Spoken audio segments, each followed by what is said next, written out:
ہر انسان، میں، آپ، ہر ایک کسی نہ کسی چیز کے طالب ہیں.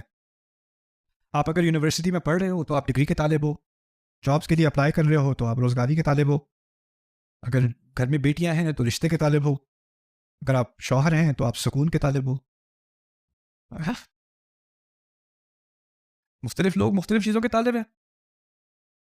تو ہوتا یہ ہے کہ ہم کسی نہ کسی چیز کے پیچھے پڑ جاتے ہیں، مجھے یہ چاہیے، مجھے یہ چاہیے، مجھے یہ چاہیے، پھر وہ ملتی نہیں ہے. اور جب وہ ملتی نہیں ہے تو ہماری کمزوری سامنے آتی ہے، کیونکہ وہ نہ ملنے کی وجہ سے ہم کمزور ہو جاتے ہیں. تو اللہ تعالیٰ نے اس حقیقت کی طرف، جب مجھے پہلے یہ بات سمجھ میں آئی جب میں اب نارمل سائیکالوجی پڑھ رہا تھا، یہ آیت ہم نے ایک کیس پڑھا ایک لڑکے کا 1987 میں، وہ نیو یارک یونیورسٹی میں گیا، اس نے پی ایچ ڈی کی سائیکالوجی میں، اور اس وقت آپ کی کمپیوٹر فائلز تو تھی نہیں، اکثریت لوگ پرنٹ کر کے اپنا تھیسس دیتے تھے. تو پرنٹ کر کے اس نے جو ہے نا اپنا 400 پیج تھیسس، اس کی کاپی بھی اس نے ایکسٹرا نہیں بنائی، اس نے وہ تھیسس ڈپارٹمنٹ کو سبمٹ کیا، ڈپارٹمنٹ نے وہ پیپر گما دیا، اس کے 4 سال کا کام غائب. اس کا ہو گیا پوری طرح سے نروس بریک ڈاؤن بندے کا. وہ نیو یارک یونیورسٹی کے کیمپس میں ایسے ہی پھرتا رہتا ہے، 10-15 سال وہ پھرتا رہا ہے. وہ پھرتا رہتا ہے، کہتا ہے یہاں پر مت جانا، یہ لوگ تمہارا کام چرا لیں گے، یہ سب جھوٹ بولتے ہیں، don't waste your life, don't study here. اور ہر کچھ مہینے بعد اس کو جا کے وہ مینٹل ہاسپٹل میں ایڈمٹ کرتے ہیں، کچھ ہفتے وہ رکھتے ہیں، پھر وہ ریلیز کرتے ہیں. 1-2 مہینے بعد دوبارہ کیمپس پہ آ کے دوبارہ وہ چکر لگانے شروع کر دیتا ہے. وہ کس چیز کا طالب تھا؟ ڈگری کا طالب تھا. جب وہ کام ضائع ہوا، اس کے ثمرات اس کو نظر نہیں آئے، تو وہ خود کلیپس ہو گیا. مطلوب خود چیز وہ ایسی کمزور تھی کہ وہ غائب ہو جائے، اور جب وہ مطلوب غائب ہوئی تو اس کی کمزوری بھی سامنے آ گئی. ضعف الطالب والمطلوب. یہاں کہا یہ جا رہا ہے کہ جب تک میں اور تم کسی کمزور چیز کے پیچھے بھاگیں گے تو ہم بھی کمزور ہی رہیں گے. بات یہ سمجھائی جا رہی ہے. ضعف الطالب، تم لوگ جھوٹے خداؤں کے پیچھے بھاگتے ہو، وہ خدا خود کمزور ہیں، ایک مکھی کا سامنا نہیں کر سکتے، تو پھر اس کی وجہ سے تم خود کمزور ہو. اور اس سے بات ایک مزید بتائی کہ بتوں کی صرف بات نہیں ہے، جس چیز کو بھی تم اپنے سامنے رکھو گے اور کہو گے مجھے یہ چاہیے، اور اس کو تم نے اتنا زیادہ فوکس کر دیا اپنا کہ اور تمہیں کچھ نظر ہی نہیں آ رہا، تو پھر جب وہ چیز تمہارے سامنے نہیں ہوگی تو تمہارے اندر کیا رہ جائے گا؟ آج کل کیا ہو رہا ہے، بہت سارے لوگوں میں اتنی زیادہ شدید ڈپریشن آ رہی ہے. If I don't marry her, I will die.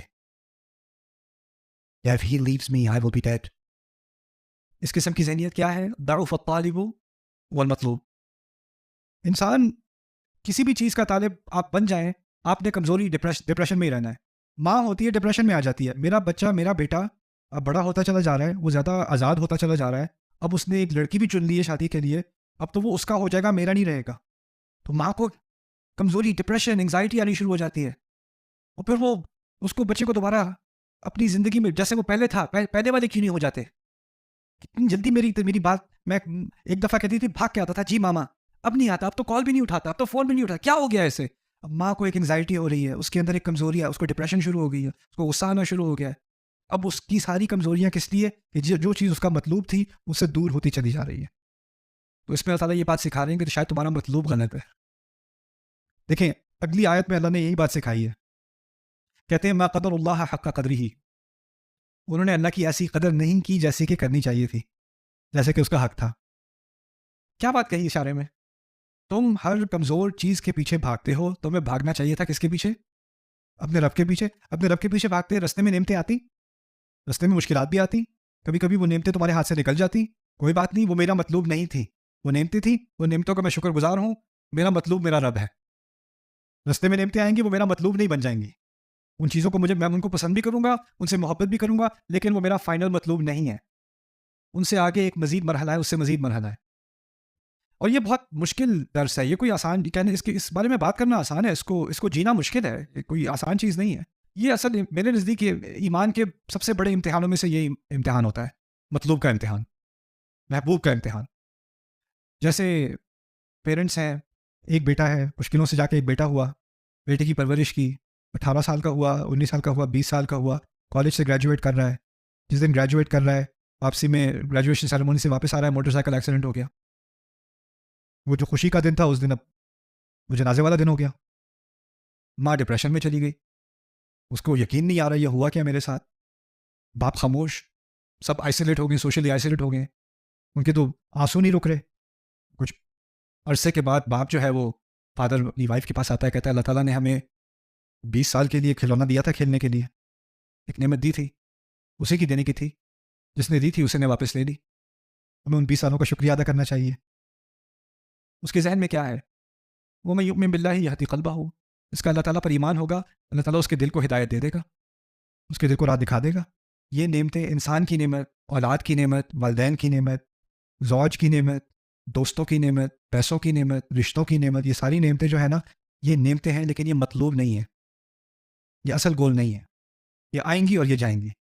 یہ ایک بہت تلخ حقیقت ہے. یا تو میرے والدین کو میرا جنازہ برداشت کرنا ہوگا، یا مجھے ان کا، یا میری اولاد مجھے دفنائے گی یا میں انہیں دفناؤں گا. حقیقت تو ہے، اس حقیقت کا سامنا تو کرنا ہے. اس دین نے ہمیں اس حقیقت کا سامنا کرنا سکھا دیا.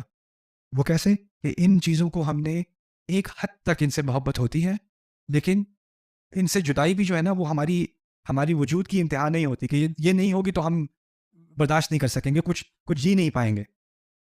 اگر یہ امت رسول صلی اللہ علیہ وسلم کے وصال کو برداشت کر سکتی ہے نا، تو اس کے بعد وہ کسی بھی چیز کو برداشت کر سکتی ہے، کسی بھی چیز کو. اب یہ درس ہے اللہ تعالیٰ کا. تو یہاں پر یہ بات سکھائی جا رہی ہے. شرک تو ہے بتوں کا، لیکن اور شرک جذباتی ہو جاتے ہیں.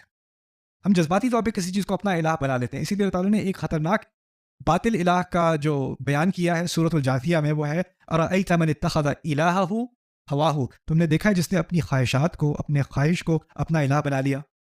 وَأَضَلَّهُ اللَّهُ عَلَىٰ عِلْمٍ، اور اللہ نے اسے گمراہ ہونے دیا علم ہونے کے باوجود.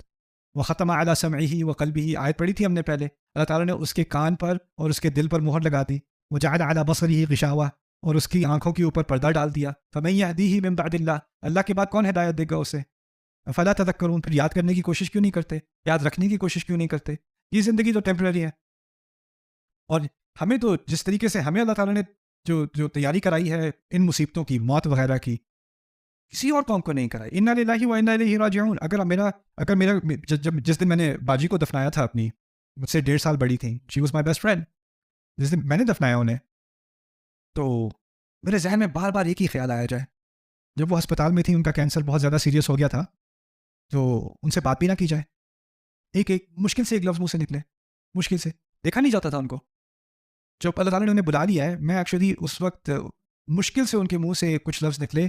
ان کی ڈیتھ سے 1 ہفتہ پہلے میرا ایک پروگرام ہو رہا تھا ملیشیا میں، انہوں نے سیٹ اپ کیا تھا، باجی نے. میں نے کینسل کر دیا تھا کیونکہ ان کی سچویشن زیادہ خراب ہو گئی تھی. ہوش تھوڑی دیر کے لیے آیا، کہتی ہے تم جاؤ گے اس پروگرام میں. میں نے کہا نہیں، میں نہیں جاؤں گا. کہتی ہے میں نے یہ کام تمہارے لیے کیا تھا، مجھے اپسیٹ نہیں کرنا،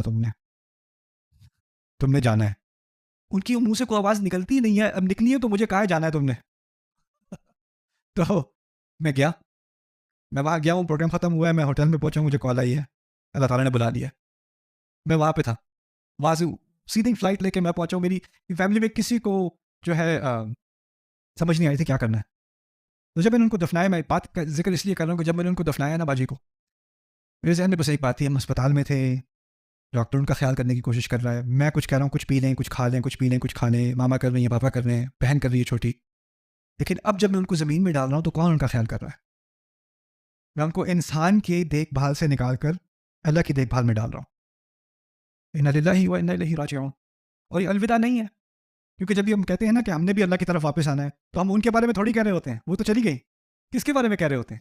کہ ہم اللہ کے ہیں اور ہمیں اللہ کی طرف واپس آنا ہے. ہم کہہ رہے ہیں اپنے بارے میں، وفات کسی اور کی ہوئی ہے، بات ہم اپنی کر رہے ہیں. یہ سکھایا گیا ہے ہمیں. الذین اذا اصابتهم مصیبہ قالوا انا للہ و انا الیہ راجعون. یعنی ہمیں اللہ تعالیٰ کے پاس واپس آنا، یعنی ریونین آنے والی ہے. اب صرف فوکس ایک چیز پر ہونا چاہیے. ایسی مصیبت ہو جائے نا تو ایک چیز پر فوکس ہونا چاہیے. اب ریونین تو ہونی ہے، کیا میں اس ریونین کے لائق ہوں یا نہیں؟ بس یہ ایک ہی سوال رہ گیا. اب میں کیسی زندگی گزاروں، کیا کروں کہ وہ دوبارہ ان سے میں مل سکوں ایسی صورتحال میں کہ ہم دونوں خوش ہوں یا نہیں؟ بس یہی ایک سوال رہ گیا. تو اسی لیے ان آیات کو میں مثال تو آپ کو سمجھا رہا ہوں، لیکن ان کو دل تک لے جانا، اندر تک لے جانا، کہ ضعف الطالب والمطلوب، انسان اتنا کمزور نہ بن جائے کہ وہ کلیپس ہو جائے. اور پھر اگلی آیت میں کہا انہوں نے اللہ کی قدر نہیں کی جیسے انہیں کرنی چاہیے تھی. ان اللہ قوی عزیز، اللہ قوی ہے. دیکھا اس آیت میں ہمیں کمزور بتایا، اگلی آیت میں اللہ کو قوی بتایا. اور کیونکہ اللہ مطلوب ہے، تو جب مطلوب قوی ہوگا تو آپ کیا ہو جاؤ گے؟ آپ خود قوی ہو جاؤ گے. اگر آپ کا مطلوب ضعیف ہے تو آپ خود ضعیف ہو. اگر آپ کا مطلوب قوی ہے جو کہ اللہ ہے تو آپ قوی ہو جاؤ گے. اللہ تعالیٰ ہم سب کو، ہمارے دلوں میں اللہ کو خود کو مطلوب بنائے اپنا.